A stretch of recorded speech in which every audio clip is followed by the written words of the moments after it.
Assalamualaikum warahmatullahi wabarakatuh. Baiklah, saya Aulia Yuda Irawan Siregar dengan NIM 20031003 akan menjelaskan proyek mata kuliah etnopedagogi, yaitu proses rancangan pelaksanaan pembelajaran berbasis etnopedagogi, yang dimana pada proyek saya ini mengacu pada eh, kearifan lokal yang berasal dari daerah saya, yaitu eh, yaitu buah buah salak. Nah, berikut proyek saya yaitu pada sekolahnya, yaitu SMA Negeri 1 Angkola Barat, dengan mata pelajaran biologi kelas ataupun kelas 11 semester ganjil dengan materi pokok bioteknologi. Nah, yang pertama, untuk kompetensi intinya menghayati dan mengamalkan ajaran agama yang dianutnya, menunjukkan perilaku jujur, disiplin, tanggung jawab, peduli, gotong royong, kerjasama, toleran, damai, santun, responsif, dan proaktif sebagai bagian dari solusi atas permasalahan dalam berinteraksi secara efektif dengan lingkungan sosial dan alam, serta menempatkan diri sebagai cerminan bangsa dalam pergaulan dunia. Begitu juga pada kompetensi inti bagian 3 dan 4. Adapun yang selanjutnya yaitu kompetensi dasar atau KD dan juga indikator pencapaian IPK-nya. Adapun KD-nya mengacu pada KD 3.10, yaitu menganalisis prinsip-prinsip bioteknologi dan penerapannya sebagai upaya peningkatan kesejahteraan manusia, di mana pada KD 3.10 ini bisa kita jabarkan yaitu 3.10.1 yaitu menjelaskan konsep dasar bioteknologi, 3.10.2 mengklasifikasi jenis bioteknologi yang meliputi bioteknologi konvensional dan modern. Selanjutnya, mensimulasikan teknik DNA rekombinan dengan menggunakan puzzle. Selanjutnya, mendiskusikan teknik-teknik yang digunakan, dan yang terakhir yaitu menganalisis hubungan pemanfaatan produk bioteknologi dengan dampaknya bagi kehidupan masyarakat. Selanjutnya, adapun tujuan pembelajaran ini yaitu melalui kegiatan pembelajaran dengan pendekatan saintifik menggunakan metode pembelajaran problem based learning atau PBL dan discover based learning atau DBL. Peserta didik dapat menganalisis prinsip-prinsip bioteknologi dan penerapannya sebagai upaya peningkatan kesejahteraan manusia, dan menyajikan laporan hasil percobaan penerapan prinsip-prinsip bioteknologi konvensional berdasarkan scientific method, sehingga peserta didik dapat membangun kesadaran akan kebesaran Tuhan Yang Maha Esa, menemukan perilaku disiplin, jujur, aktif, responsif, santun, bertanggung jawab, dan kerjasama. Adapun materi pembelajarannya yaitu bioteknologi. Yang pertama, konsep dasar bioteknologi. Yang kedua, jenis bioteknologi konvensional dan modern. Yang ketiga, produk bioteknologi. Yang keempat, dampak pemanfaatan produk bioteknologi di masyarakat. Adapun media yang digunakan dalam materi pembelajaran ini yaitu seperti LCD, laptop, proyektor, spidol dan papan tulis, dan bahan belajarnya. Nah, adapun bahan belajar pada proyek saya ini yaitu berbasis kearifan lokal tentang buah salak tentang buah salak. Nah, berikut kegiatan pembelajarannya yaitu seperti IPK atau indikator pencapaian kompetensi. Model pembelajaran yang digunakan yaitu problem based learning atau PBL, atau juga disebut dengan pembelajaran berbasis masalah. Adapun langkah pembelajarannya yaitu pada yang pertama, kegiatan pendahuluan yang dilakukan secara 15 menit. Nah, guru memberikan salam, menyapa, berdoa untuk memulai kegiatan dan mengkondisikan kelas. Guru juga memotivasi dan memberikan persepsi dengan memberikan pertanyaan yang berkaitan dengan topik. Adapun topik ini yaitu bioteknologi. Memberikan acuan kegiatan pembelajaran yang akan dibahas. Adapun acuan kegiatan tersebut adalah seperti konsep dasar, jenis, produk, dan dampak pemanfaatan pada produk bioteknologi. Nah, guru juga menyampaikan tujuan pembelajaran dengan mengidentifikasi indikator pencapaian kompetensi.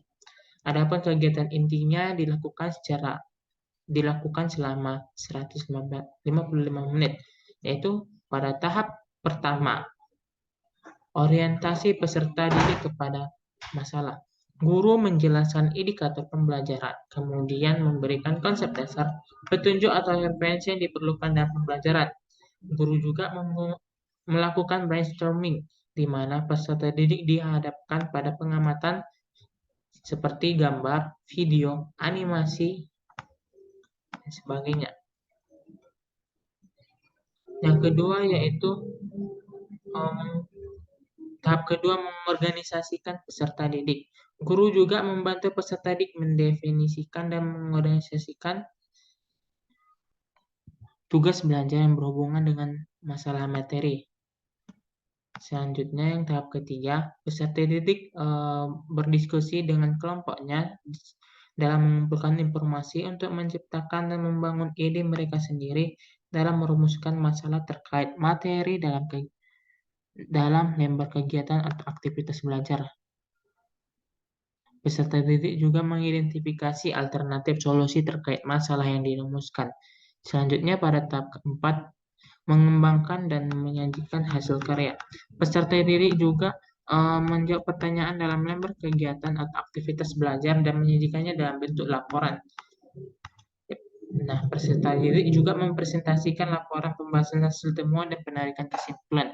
Yang keempat, menganalisa dan mengevaluasi proses pemecahan masalah.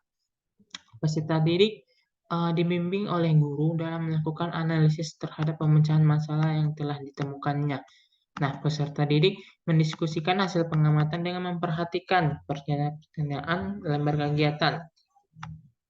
Nah, selanjutnya yaitu kegiatan penutup yang dilakukan selama 10 menit. Nah, guru melakukan refleksi ataupun umpan balik serta review mengenai materi yang telah dikembangkan. Nah, peserta didik juga menjawab pertanyaan kuis dan mengumpulkan hasil aktivitas belajarnya. Guru juga memberikan penghargaan pada individu atau kelompok peserta didik yang bekinerja baik dan memberikan penugasan untuk mempelajari materi pertemuan berikutnya serta mengucapkan salam penutup. Nah, selanjutnya itu pertemuan kedua dengan menggunakan model pembelajaran Discovery Based Learning atau DBL atau juga disebut dengan pembelajaran berbasis penemuan. Adapun langkah pembelajarannya sama seperti di awal, seperti kegiatan pendahuluan, sedangkan kegiatan intinya dilakukan secara 115 menit seperti fase pertama yaitu simulasi. Nah, peserta didik diberi motivasi atau rangsangan seperti menayangkan gambar atau foto yang berhubungan dengan materi yang dipelajari. Selanjutnya pada fase kedua yaitu problem statement, yaitu guru memberikan kesempatan kepada peserta didik untuk mengidentifikasi sebanyak mungkin pertanyaan yang berkaitan dengan gambar ataupun video ataupun animasi yang telah ditampilkan. Seperti mengapa rasa salak yang telah difermentasi menjadi asam sepat, apa manfaat makanan hasil fermentasi bagi kita, apa manfaat nata de coco bagi kita apabila dikonsumsi. Pada fase ketiga yaitu mengumpulkan data. Nah, peserta didik mengumpulkan informasi untuk menjawab pertanyaan yang telah diidentifikasi melalui kegiatan seperti mengumpulkan data hasil pengamatan pada percobaan tentang produk bioteknologi konvensional, seperti pemanfaatan produk bioteknologi dengan berbahan baku buah salak. Selanjutnya yaitu membaca tentang jenis-jenis bioteknologi, produk dan dampaknya, pemanfaatan produk bioteknologi dari berbagai sumber. Fase keempat yaitu peserta didik dalam kelompoknya berdiskusi tentang cara mengolah data hasilnya hasil pengamatan dengan cara menggunakan bantuan pertanyaan pada lembar kegiatan. Yang fase kelima yaitu verification atau pembuktian. Peserta didik mendiskusikan hasil pengamatan dan verifikasi hasil pengamatannya dengan menyajikan data hasil percobaan yang telah dilakukannya. Fase keenam yaitu menarik kesimpulan atau generalization. Nah, peserta didik berdiskusi untuk menyimpulkan produk bioteknologi dan dampak pemanfaatannya bagi kehidupan. Nah, peserta didik ini telah melakukan pengamatan dengan cara membuat produk-produk bioteknologi berbahan baku salak. Nah, peserta didik ini juga harus bisa menjelaskan tentang bagaimana dampak pemanfaatan pengolahan produk bioteknologi berbahan baku salak. Adapun kegiatan penutupnya sama seperti sebelumnya, yaitu seperti memberikan umpan balik dan review, menjawab peserta didik menjawab pertanyaan dan mengumpulkan hasil belajarnya, serta guru memberikan penghargaan pada individu atau kelompok yang berkinerja baik. Adapun sumber belajarnya yaitu seperti video, PowerPoint bahan ajar, gambar dan animasi terkait bioteknologi.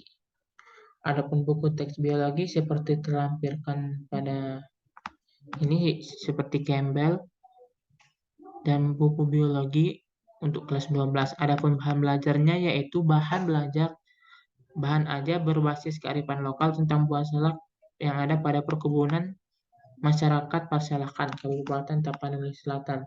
Demikianlah penjelasan dari hasil proyek saya yang berbasis etnopedagogi. Salah dan janggalnya saya mohon maaf. Wabillahi taufiq wal hidayah. Wassalamualaikum warahmatullahi wabarakatuh.